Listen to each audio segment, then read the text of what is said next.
말씀대로 365, 오늘은 고린도전서 11장부터 12장까지의 말씀입니다. 11장에서는 여성이 머리에 수건 쓰는 문제와 성찬 문제를 다루고 있습니다. 먼저 16절까지는 여성들이 공적 예배에 참여할 때 머리에 수건 쓰는 문제입니다. 이 문제는 사회 문화적 배경과 깊은 연관성을 지니고 있습니다. 당시 헬라 지방의 여인들은 외출하거나 공적인 모임에 참석할 때 머리에 수건을 쓰는 것이 보편적이었습니다. 그런데 고린도 교회의 성도들 중에서 일부 여성들이 교회의 공적 예배에 참석하면서 머리 수건을 벗고 참석하는 일이 발생한 것입니다. 이는 그리스도인은 자유하다는 사상에 근거한 것이었습니다. 그런데 문제는 당시 사회에서 머리 수건을 쓰지 않는 여인들은 대부분 창기였기에 여인들이 교회에 나오면서 머리 수건을 벗으면 불신자들이 보기에 교회가 성적으로 방종한 여인들의 집합소로 오해받을 우려가 있었습니다. 그리고 머리 수건을 쓰지 않는 여성들 중에는 창조의 원리를 무시하고 남성들보다 우월한 위치에 서기 위해서 무리한 행동을 하는 경우도 있었습니다. 이에 바울은 창조의 질서와 인간의 자연적 본성을 설명하면서 여인들이 머리에 수건을 쓰는 것이 옳다고 교훈하는 것입니다. 하지만 바울은 남녀 사이의 차별을 말하지 않습니다. 다만 남녀의 역할이 다름을 강조하면서 남자와 여자 모두 하나님으로부터 비롯되었음을 말합니다. 11절과 12절입니다. 그러나 주 안에는 남자 없이 여자만 있지 않고 여자 없이 남자만 있지 아니하니라. 이는 여자가 남자에게서 난 것 같이 남자도 여자로 말미암아 났음이라. 그리고 모든 것은 하나님에게서 났느니라. 이어서 17절에서 34절은 주의 만찬에 관한 교훈을 다룹니다. 초대교회는 매주일 모일 때마다 주의 만찬을 행했습니다.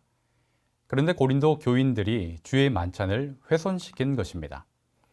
당시 예찬을 위해 성도들은 각자 집에서 준비한 것을 교회로 가지고 와서 함께 나누어 먹었는데 부유한 자들이 가난한 자들을 기다려주지 않고 먼저 먹고 마시는 것입니다. 결국 가난한 자들은 굶주리다 상처를 받게 되었고 예찬과 함께 행해지던 성찬까지 불경건하게 된 것입니다. 이에 바울은 이러한 처사에 대해서 엄히 책망하고 성찬 예식의 의미를 설명하며 모든 형제들과 함께 해야 함을 교훈합니다. 고린도 교회는 1장에서 언급한 것처럼 은사가 풍성하여 부족함이 없었습니다. 그런데 문제는 각기 자기가 받은 은사만이 최고의 은사로 여기는 데 있는 것입니다. 이에 바울은 12장에서 은사의 다양성과 통일성에 대해서 설명합니다.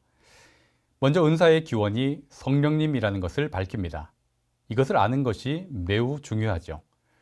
성령님께서는 각 사람이 지닌 개성과 필요에 따라 다양한 은사를 베풀어 주심을 언급합니다. 그리고 성령님께서 다양한 은사를 주시지만 공통된 목적을 가지고 있음을 분명히 합니다. 7절입니다. 각 사람에게 성령을 나타내심을 유익하게 하려 하심이라. 즉 성령님께서 각기 다양한 은사를 주시는 목적은 교회의 유익을 위한다는 통일성을 갖고 있다는 것입니다. 12절 이하에서는 은사의 다양성과 통일성을 사람의 몸을 비유로 들어 설명합니다. 사람의 몸은 여러 지체들로 이루어져 있고 각 지체는 그 생김새와 역할이 다릅니다. 그러나 상호 보완적이고 의존적일 수밖에 없습니다. 바울은 이러한 원리를 교회에 그대로 적용합니다. 교회에는 각 성도가 다양한 은사를 소유하고 있고 또 다양한 은사를 받은 성도가 서로 연합하여 한 몸을 이룰 때 생명력이 있다는 것입니다. 그렇게 성도들은 다른 성도들을 존중하며 귀하게 여겨야 하며 만일 성도들 중 누군가가 자신이 남다른 은사를 소유하고 있다고 해서 다른 성도를 무시한다면 이것은 마치 몸의 한 부분이 다른 부분을 보고 쓸데없다고 말하는 것과 같습니다. 26절, 만일 한 지체가 고통을 받으면 모든 지체가 함께 고통을 받고 한 지체가 영광을 얻으면 모든 지체가 함께 즐거워하느니라. 성령의 은사는 어느 것 하나 쓸모없는 것이 없으며 모두가 교회를 굳건히 세우고 성도에게 덕을 세우기 위해 주어진 것입니다. 그러니 더 약하게 보이는 몸의 지체가 도리어 요긴하다는 말씀을 기억하시며 지체를 서로 돌아보며 또 귀히 여길 수 있기를 바랍니다.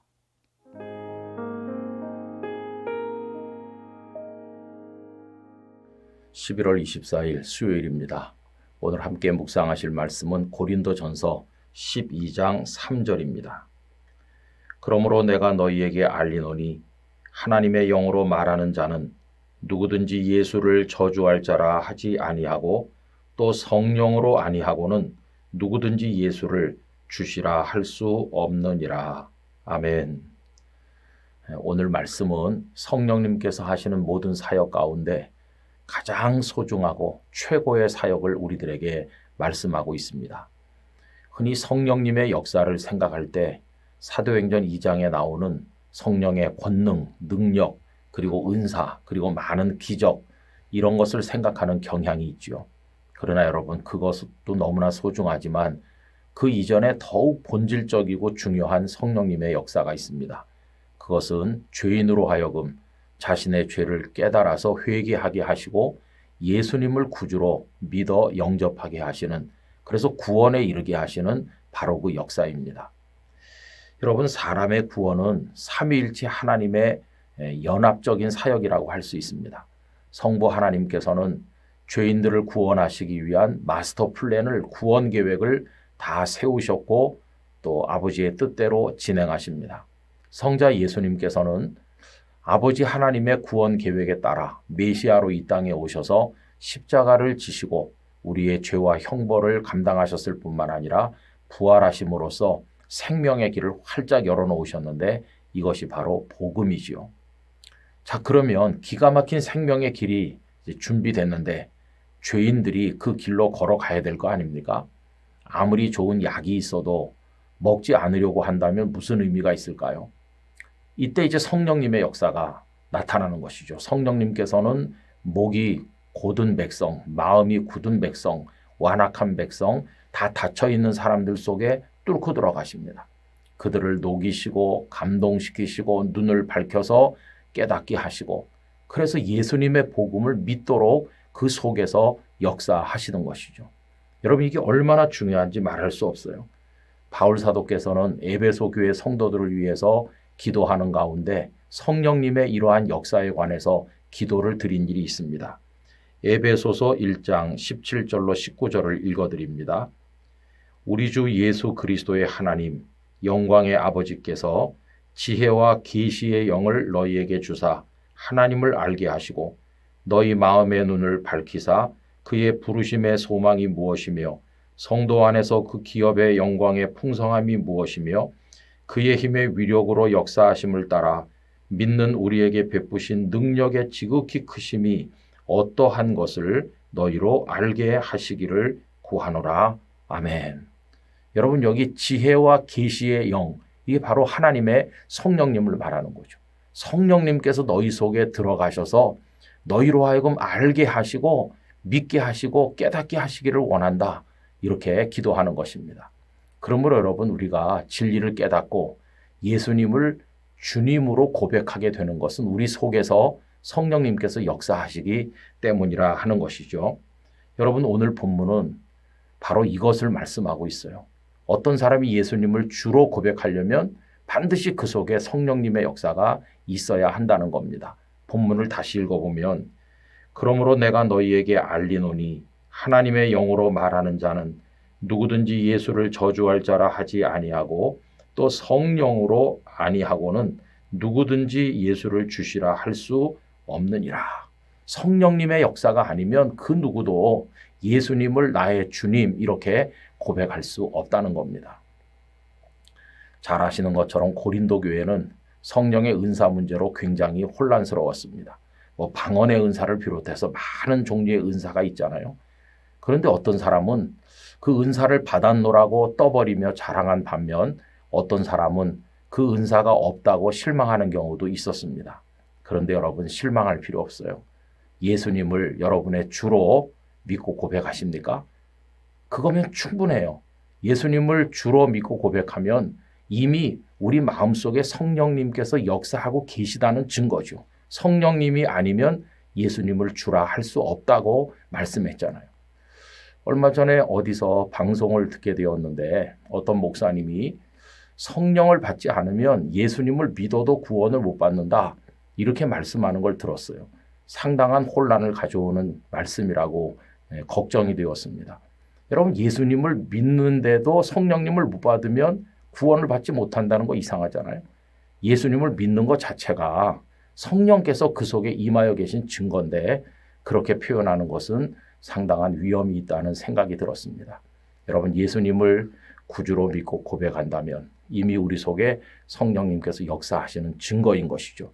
그래서 혹시 다른 은사가 없다고 해서 실망할 필요가 없고 그 믿음 붙들고 예수 그리스도 안에서 성령님의 더 큰 역사를 사모하며 기도하면 될 것입니다. 우리 모두가 성령 안에서 확실한 믿음의 고백으로 승리하게 되기를 간절히 원하고 더욱더 풍성한 성령님의 역사를 사모하시기를 간절히 부탁드립니다. 아버지 하나님, 저희 속에 들어와 역사하심으로 예수님을 구주로 믿고 고백하는 은혜를 저희들에게 주셨으니 감사합니다. 성령님의 역사가 아니었다면 있을 수 없는 은혜가 저희들에게 임하였습니다. 이제 원하옵건대 더 충만하게 성령님 안에 거하며 성령님의 인도하심에 따라 살며 성령님의 은사로 무장하고 사탄의 화전을 소멸하는 능력 있는 그리스도인이 되게 해 주시옵소서. 예수님의 이름으로 기도드리옵나이다. 아멘.